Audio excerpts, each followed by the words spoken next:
সাবেক স্ত্রীকে নিয়ে হোটেলে সময় ক্ষেপণ করতে গিয়েছিলেন স্বামী, কিন্তু স্ত্রীর ব্লেডের আঘাতে কেটে গেল স্বামীর বিশেষ অঙ্গ।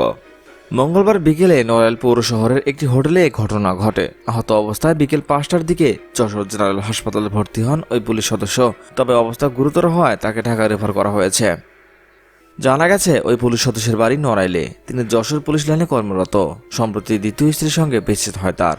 সাবেক স্ত্রীকে নিয়ে মঙ্গলবার সকালে নড়াইলে যান ওই পুলিশ সদস্য। দুপুরে স্টেডিয়াম পাড়ার একটি হোটেলে ওঠেন তারা। সেখানে বিশেষ মুহূর্তে নারী ব্লেড দিয়ে সাবেক স্বামীর বিশেষ অঙ্গে আঘাত করেন। রক্তাক্ত অবস্থায় তিনি নড়াইল সদর হাসপাতালে ছুটে যান। সেখান থেকে ব্যান্ডেজ করে যশোর জেনারেল হাসপাতালে ভর্তি হন। এ বিষয়ে যশোর জেনারেল হাসপাতালে RM ডক্টর আব্দুস সামাদ জানান, ওই পুলিশ সদস্যের বিশেষ অঙ্গের বেশিরভাগই কেটে গেছে, সেলাই করা হয়েছে, তবে অঙ্গটি ব্যাপকভাবে ক্ষতিগ্রস্ত হয়েছে, যে কারণে তাকে উন্নত চিকিৎসার জন্য ঢাকা হস্তান্তর করা হয়েছে।